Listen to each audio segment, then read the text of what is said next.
Good morning, friends.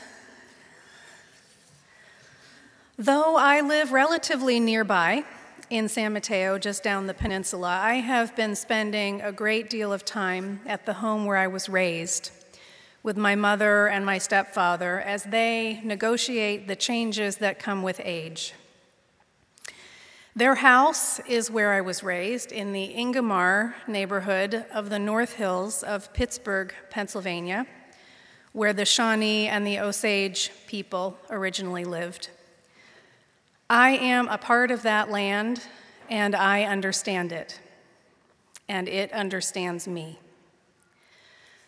I grew up on Pine Road, where indeed there were and are tall pine trees that stand sentry, homes to hawks, crows, jays, and the occasional owl.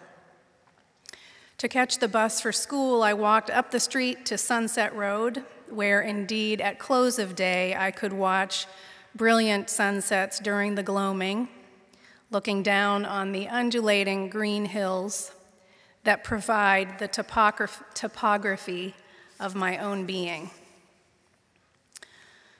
Cardinals, robins, blue jays, hawks, deer, squirrels, chipmunks, orange jewelweed with exploding pods, sticky red yewberries, apple trees, fireflies, pine, sunset, my natural companions. I am a product of this place I describe. It shaped and formed me and gave me a sense of who I am in relationship to the land and the creatures, the air and waters around me. And I am just as much a product of the Unitarian Universalist congregation nearby that home in which I was raised. We are each a product of the places we have come from, and we are also intimately connected to the place in which we currently dwell. We are nourished by the air, water, food, and beings that surround us. The world feeds us warped messages about what really matters and about our worth. Through constant advertising, they estimate 10,000 ads reach us each day. Through constant advertising, we are told directly and subliminally that we don't have enough. We can't ever get enough. We can't ever keep enough. What if the truth were literally the opposite of these messages? In a book you may have heard about or read, Braiding Sweetgrass, from which I just quoted, the scientist, author, mother, professor, and member of the citizen Potawatomi Nation, Robin Wall Kimmerer, writes, "In a consumer society, contentment is a radical proposition. Recognizing abundance rather than scarcity undermines an economy that thrives by creating unmet desires.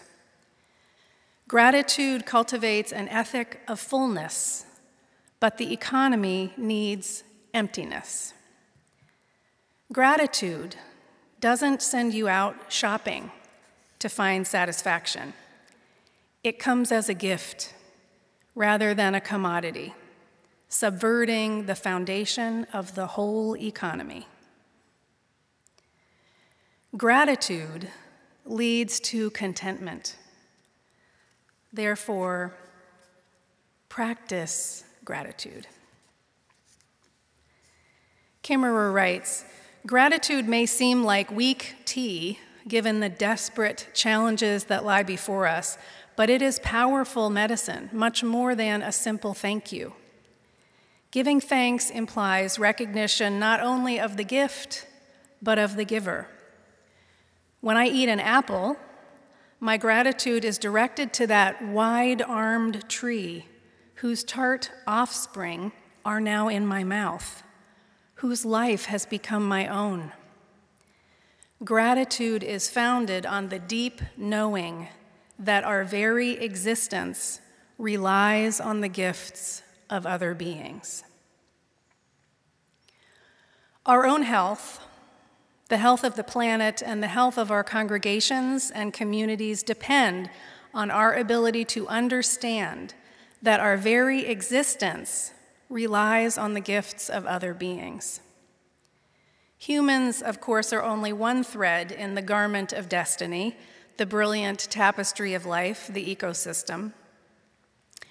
For much of humans' time on the planet before the Great Delusion, we lived in cultures that understood the Covenant of Reciprocity, that for the earth to stay in balance, for the gifts to continue to flow, we must give back in equal measure for what we are given.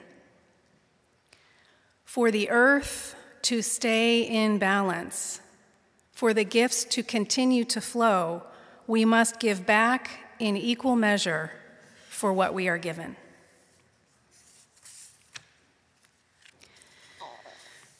We are entering into the season of stewardship here at the UUC Society of San Francisco, and so it befalls me now at this time to invite you to pay attention.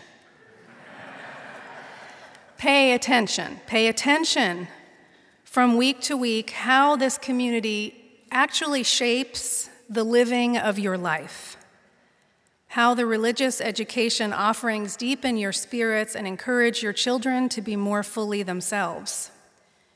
Pay attention to how the gorgeous music allows you to become part of something larger than yourself. Pay attention to how you feel when you sing with the choir or immerse yourself in organ music. Pay attention to how the messages offered by Reverend Vanessa stay with you through your days, how you are introduced to thinkers, writers, artists, activists, and regular people who inspire you to live more fully your highest values. Pay attention to how your friendships have developed and deepened over time here, how the community has held and cared for those going through the hardest of times.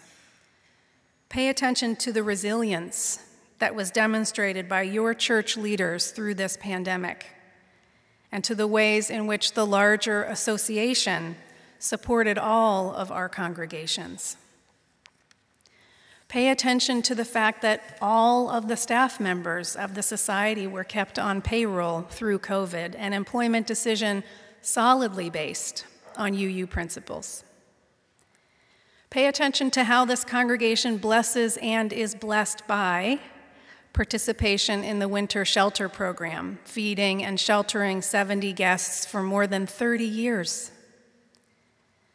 Pay attention to the ways in which racial justice work is happening and how your own understanding of dismantling oppression has grown and evolved.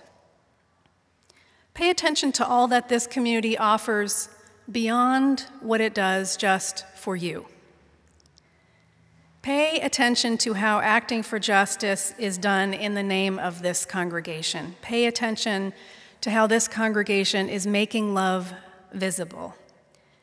Pay attention because it is important for the city of San Francisco to have a strong, healthy, vibrant Unitarian Universalist presence. Robin Wall Kimmerer again writes, "It's so appropriate that we call it paying attention, for it is perhaps a near universal form of currency. It is exchangeable, it is valuable, and it incurs an expense on the part of the payer, for attention, we all know too well, is a limited resource. But once we pay attention, we can see and feel and know the real bounty that surrounds us. We can feel the enrichment of our lives, thanks to the gifts that constantly rain down on us without slowing or stopping. These are not material gifts, but the gifts of each moment, each breath, a sip of water when thirsty, a warm sunbeam when cold, the smile of another's eyes above a mask, the visitation of the crow on the fence post, the hummingbird drinking from the fuchsia, the branches of the tree providing shade in the heat, the moss softening the path, the brown grass on the hills slowly greening, the arrival of the poppies as the skies warm, the return of the berries to the farmer's market, the salmon coming home to spawn, the corn tortilla filled with warm beans and cheese, the music of the waves along the coast, the fog kissing the hills, the scent of the eucalyptus, jasmine, roses as we walk or roll along. Once we know the truth of our interconnectedness, we are moved to respond because we have been paying attention. When this community asks for annual pledges of commitment, it is then a sacred opportunity, for it allows us to enrich others as we have been enriched. But it's more than just about what we have received. It's also an opportunity to move in a direction other than the consumer mindset that would have us believe that it is what we buy or collect or hoard for the future that defines us. This is an opportunity to practice what it is to be in a gift economy.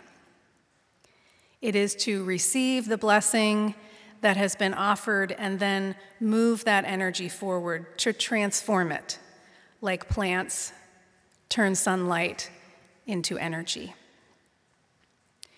Kimmerer states, gifts from the earth or from each other establish a particular relationship, an obligation of sorts to give, to receive, to reciprocate. And writer Lewis Hyde notes, it is the cardinal difference between gift and commodity exchange that a gift establishes a feeling bond between two people. As we sang earlier and have often sung in our congregations, from you I receive, to you I give. Together we share, and from this we live, which may be the most deeply theological piece in our hymnal. The fundamental nature of gifts is that they move, and their value increases with their passage. The more something is shared, the greater its value becomes. In the gift economy, gifts are not free. The essence of the gift is that it creates a set of relationships. The currency of a gift economy is, at root, reciprocity. In Western thinking, private land is understood to be a bundle of rights, whereas in a gift economy, property has a bundle of responsibilities attached. Your stewardship leaders wrote, "These last years have been a complicated time for us. It's like we've been wandering through a forest, and we found some bright spots and clearings along the way, but aren't out of the woods yet. As a community, we need to help each other through." So, affiliation with this congregation comes with a bundle of responsibilities, and these are sacred responsibilities because they allow us to demonstrate our interconnectedness, to practice paying attention, and to keep the energy of generosity flowing. As the warm air kisses your face, as the tree creates shade, as the bounty of the local farm provides your body fuel, as the music you hear opens your heart to both joy and grief, as you encounter animals who greet and cheer you, perhaps the world is enchanted. filled with a magical energy that animates all that lives. As your life has been expanded through this congregation, as you have become more yourself, as you have been brought into touch more closely with all that is sacred, you have received gifts. This congregation and these beings within it and those who have come before have given generously. Now you have the opportunity to keep moving that gift. When all the world is a gift in motion, how wealthy we become. May it be so, and amen.